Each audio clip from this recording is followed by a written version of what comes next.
Hello everyone, myself Navneet Kumar Singh and I am teaching you heat and mass transfer for your GATE examination. So my dear students, we have seen that how heat is transferring from one fluid to other fluid in our heat exchangers. So now in this video we will be discussing about like some more concepts. I am just mixing that fluid mechanics. I am that mixing up your fluid mechanics with your something your heat exchangers. Okay.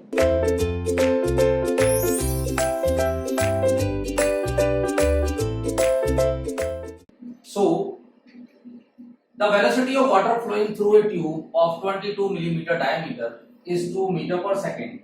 So my dear students, he have given some what velocity. What he has given? He have given some velocity, my dear students. Okay. Now what he has given, the velocity of water flowing through a tube of 22 millimeter diameter. That is, let us take whatever the data is given, let us write first so that there will not be any kind of error. So diameter of tube is how much? Velocity of water flowing through a tube of 22 millimeter diameter.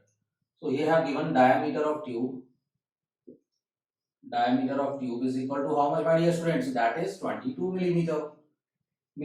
So this will be 0.022 meter, my dear students. Very good. Now, and velocity of the fluid, velocity of water is given to be how much?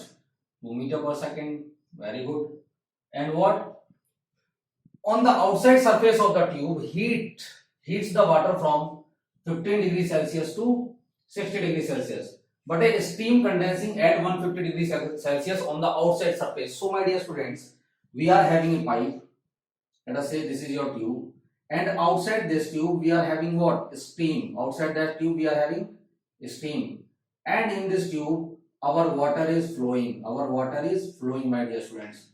So my dear students, you can see we have one cold fluid, we have one hot fluid. So what is your cold fluid, my dear students? Cold fluid is your water, and that is one is given to be steam. That is at TH2, and that is your TH1. This is given to be 150 degrees Celsius, and we are heating up water. From 15 degrees Celsius to 60 degrees Celsius. So let us see. We are heating water from 15 degrees Celsius to, that is your TC2 is equal to 60 degrees Celsius. Okay, my dear students? Good. Over the length of the tube, okay, there is some length inside the board of the, that board, there is some length of the tube, okay, and there is some length is also given, and let us see TC1 is equal to, let us see TH1 is equal to TH2 is equal to 150 degrees Celsius, my dear students, and TC1 is equal to 15 degrees Celsius, and TC2 he has given 60 degrees Celsius. Okay, now neglecting the tube and steam side, film resistance determine heat transfer coefficient. So first of all, we have to determine, my dear students, heat transfer coefficient. Then second, what we have to define? We have to determine length of the tube, and taking the following properties of water at mean temperature. So he have given some properties of water at the mean temperature, my dear students. Let us see. Now let us see. So first of all, we have to calculate our number one, heat transfer coefficient. Our heat transfer coefficient, my dear students. That is your H. Heat transfer coefficient. Now if you want to calculate the heat transfer coefficient and mean temperature properties are given, let us see. You will be having all these things, maybe you have seen in your convection part. Okay, now let us see. So heat transfer coefficient we have to calculate. So first of all, if fluid is flowing inside that pipe, that steam is flowing in the outside of the tube, okay, that is the outer tube, and the water is flowing inside the inner tube, my dear students. Inside there will be some heat transfer like this from outer steam to inner water continuously, okay, and along the length, my dear students, temperature will change for the cold fluid, because hot fluid is having because it is condensing, it will have the same temperature, my dear students. Now heat transfer coefficient H we have to calculate. So first of all, we must know how we can calculate this. We can calculate this by the Nusselt number. By the Nusselt number, my dear students. Nusselt number. But for Nusselt number to know that what kind of relation I should do, I must have first of all what? Your Reynolds number. Your Reynolds number. Why? Because if I will know the Reynolds number, then I can easily say that flow is laminar or turbulent. Turbulent, my dear students. So in this case, when we will see that the flow will be laminar or turbulent, let us calculate first of all, my dear students, your Reynolds number. So Re is given by what? Re is given by rho Vt divided by mu, and we have taken that d to is small, in our case. So rho Vd divided by mu, let us calculate this. So what is the rho? That is given to be 990, my dear students. What is the velocity? That is 2 meter per second. 2 meter per second multiplied by what is the diameter? 0.022, my dear students, divided by mu. Mu is given to be 700 into 10 to the power minus 6. And all the units are same. So let us calculate this. So the Reynolds number will be, my dear students, that is 990 into 2, 0.022 divided by 700 into 10 to the power plus 6. 10 to the power 6. So this is coming to be 62228. This is coming to be, Reynolds number is coming to be 62228.5. And this we are dealing in pipes. So for pipes, the Reynolds number must be greater than, like if we are having Re greater than 4000, my dear students, then this will be what? Turbulent flow. Yes, it will be a turbulent flow. And when we have the turbulent flow in the pipes, when the fluid is flowing in the pipes and heat is transferred, then we will use your Dittus-Boelter equation, my dear students. Then we will use your what? Dittus-Boelter equation. So what is your Dittus-Boelter equation? This gives the heat transfer for the Nusselt number for the what? For the cooling and heating inside a pipe when turbulence is occurring. So this is given by 0.023 Re to the power 0.8 and PR to the power how much? 0.3 for cooling, that is N. Let us take it N. Take it N, and N is equal to 0.3 for cooling. And steam is condensing, so it is cooling. I will take N is equal to 0.3 and N is equal to 0.4 for heating, my dear students, for heating. So in our case, our steam is condensing, so I will take this N is equal to 0.3, my dear students. I will take how much? N is equal to 0.3. So let us take this. So we will have that Nusselt number is equal to 0.023 Re to the power 0.8 and PR to the power what? 0.3, my dear students. So if I will calculate the Nusselt number, I can easily calculate what? Heat transfer coefficient, my dear students. So first of all, calculate the PR. Now what is your PR? That is Prandtl number. So Prandtl number is given by what? This is PR is equal to mu Cp upon K. That is giving some separation between the thermal boundary layer and hydrodynamic boundary layer. So that is K and that is mu Cp. Okay. So let us see. What is the value of mu, my dear student? That is 700 into 10 to the power minus 6 they have given. Multiplied by Cp. What is the Cp for this water? That is 4.2 kilojoule per kg degree Celsius. This is in watt and this is in kilojoule. So let us take it in 4200 joule only, and mu is kg per meter second. Okay, now K is given to be how much? 0.5418, my dear students. Let us see what will be the PR number.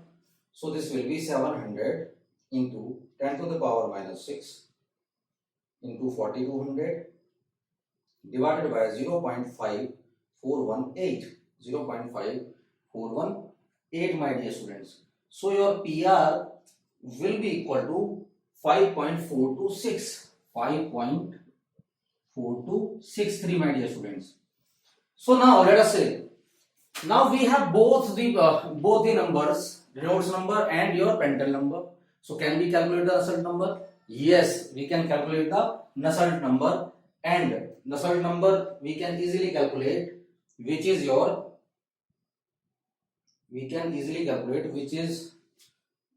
by what?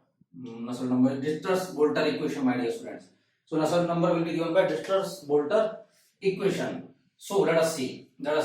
So your Nusselt number will be equal to how much? This will be Nu is equal to 0.023 Re to the power 0.8 into Pr to the power 0.3. So we know the Reynolds number, we know the Prandtl number. So can we calculate Nusselt number, which is given by H d by K, my dear students? This is given by H d by K. So this will be given by is equal to, this will be H d by K is equal to your 0.023. Re is how much? 6228.5 to the power 0.8, and Pr to the power, how much is Pr, my dear students? 5.4263 to the power how much? 0.3. So let us have the Nusselt number. So this value will be equal to, let us see. So that is Pr to the power 0.3 multiplied by, this is your 6228.5 to the power 0.8 multiplied by 0.023. So your Nusselt number will be equal to 261.379. Okay. So can we calculate the heat transfer coefficient here at L, at D, my dear students? So let us see. So H will be given by is equal to 261.379 multiplied by D, which is 0. How much? 0.022 divided by what is the K? That is 0.5418, my dear students. So the H value will become 6771. This will be your 6771 watt per meter square degree Celsius. So my dear students, now we have the value of H. So when we have the value of H, can we do the other calculations? So let us do the calculation for length of the tube. So that was the fluid part up to this in this question. So now let us deal with the heat exchangers part. So we know the H value, that is 6771. So let us see. So let us calculate the length of the tube. That is your second is length of tube, my dear students, L. So we have to calculate L in this case. Now let us see. My dear students, what is heat transfer? What will be the heat transfer for both the cases? Let us take hot fluid. So heat lost by the hot fluid, we have seen so many times, it will be equal to heat gained by the cold fluid. That is your cold fluid, my dear students, cold fluid. So let us see. So what we will have, the hot fluid. Hot fluid is having some what? Heat transfer, some loss, because that is given, steam is given for you. So let us see. Q gained is equal to cold. So hot fluid we cannot calculate. We know the temperatures at T1, T2, and we also know density. And we know the volume? Density at water is heated from over the length of the tube. So outside surface of the tube heat the water from 50 degrees Celsius to 60 degrees Celsius. Let us see. So water they are heating and diameter is given. So I can have this, and I will have to calculate. So Q lost I have to calculate. Let us see. So the heat will be equal to how much, my dear students? The mass flow rate they have given? No. Mass flow rate. My dear students, let us see. This is 677. Let us write it here. 6771 watt per meter square degree Celsius. Now let us see, slowly you will have a feel. Let us think something, that he have given us what velocity? He have given us like diameter. So can we have the volume from here? Volume flow rate. Yes or no? Yes, I can have. The volume flow rate will be equal to how much? Let us see. That is, let us take Q is equal to, or volume flow rate is equal to, this will be your area into length. Area into length. But no, the velocity is given. So we can take area into velocity. That is AB. And this will be your Q only. Another concept, my dear students. This will be your discharge. Okay. Now Q will become equal to pi by 4. 0.022 square, that is d square, multiplied by velocity v, which is 2 meter per second. So let us take this, and that is the discharge, my dear students. So let us take it volume flow rate only v, that is volume flow rate. Let us represent it by, that is small v. Okay, so this will become how much? So we have this. Now what will be the mass flow rate? So mass flow rate will be given by,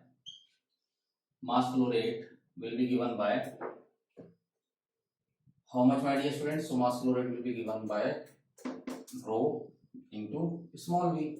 Simple. That is 990 into pi by 4, 0.022 square into 2. So my dear students, that mass flow rate will be equal to, let us see, that mass flow rate will be equal to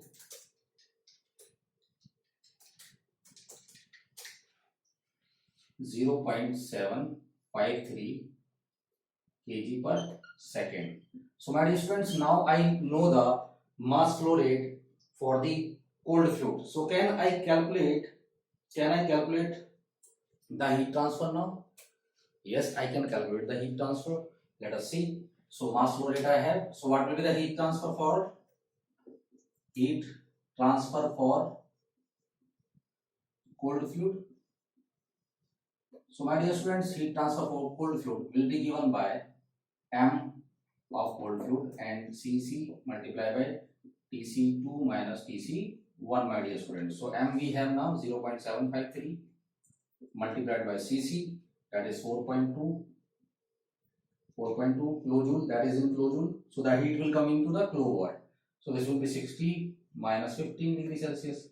So let us see what will be the heat transfer. So total heat transfer Q will be equal to, so this will be 142.3 kilowatt. So now we have the heat transfer. Can we calculate the length now?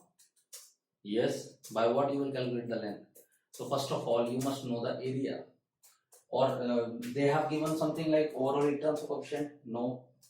Heat transfer coefficient only we have calculated. So let us see how we can calculate the length of the heat exchanger. So we know that Q is also given, that overall heat transfer between the both tubes over the entire length will be given by what? Let us see. So over the entire length, the heat transfer will be given by UA, that is the area, UA delta Tm, my dear students, where delta Tm is what? Log mean temperature difference. So can we have the log mean temperature difference? We have Th1, Tc1, Th2, Tc2. So can we have delta T1? Yes. What will be delta T1? 150 minus 15, my dear students. So this will be 135 degrees Celsius. What will be delta T2, my dear students? So delta T2 will be, delta T2 here, let us see. So delta T2 will be 150 minus 60, my dear students. This will be 90 degrees Celsius. So can I have delta Tm? So when I will have that delta Tm, and from this area I can easily calculate what? I can easily calculate your length, my dear students. But what they have given, my dear students, delta Tm they have given. Does they have given your heat transfer coefficient U? So they have not given. So let us take for the inner tube only. So this will be Ui, this will be Ai. Okay, delta Tm I can calculate. So what will be delta Tm, my dear students? So delta Tm will be given by delta T1, T2 minus delta T1 divided by ln of delta T2 divided by delta T1. Yes or not? Yes, this will be given by delta T2 is minus 30 minus 135 divided by ln of 90 divided by 135, and this will be equal to, let us see, this will be equal to your 90 divided by 135 ln of this, and 90 minus 135 divided by this. So this will be your 110.983, my dear students, degree Celsius. So now we have delta Tm and we have that area A. So what will be the heat transfer area for the what will be the area for heat transfer for the entire length of this? So this will be what for the entire length. So if this is your pipe, let us see. So if we are dealing with the tube and steam is flowing outside, so how steam is flowing? Let us see. I have taken in the same direction. Okay, phase change heat exchangers, no problem. Now my dear students, steam is flowing here and water is flowing inside this, and this is, let us say, length of the pipe. So what will be the area available for heat transfer? So this will be the area, that will be your what? Curved surface area by which heat will transfer, and this will be given by perimeter P into, that is parameter P, which will be pi d into L, my dear students. So now we know the heat transfer. This is given by how much? 142.3. So we know Q is equal to Tm. We know delta Tm. We know Ui, because 1 upon Ui can be taken as equal to 1 upon Hi. Because H naught is not given, anything is not given, and that was equal to like 6771 something. That was equal to how much? 6771 something. Okay. So let us take this will be 143, so that is will be 142.3, my dear students, is equal to, that is in kilowatt. So you will take 10 to the power 3 is equal to Ui 6771 point something, it was like 2 something, multiplied by area pi into d, which is 0.022, multiplied by L you have to calculate, multiplied by delta Tm you have calculated 110.9. So let us solve this and have the value of length L, my dear students. So what will be length L? Let us see. So this is your 6771.2 into pi, that is 0.002 into 1110.9, and this is 1423 into 10 to the power 142.3 into 10 to the power 3. So length L will come equal to 2.741 meter. So my dear students, hope the question is clear, because most of the concepts have been revised. We have used fluid mechanics in this, we have used heat exchanger, we have used the area concept here. So you have covered at least 5 numericals of getting this question. Okay, so we have revised all concepts in there, and you have also gone for the delta Tm. You have also calculated the mass flow rate. You have also calculated a discharge, my dear students. Then you have also calculated again the mass flow rate. So all the concepts are revised in this question, and this one question will be revising your number of fundamentals. Okay, and that was up to it, my dear students. Thank you so much.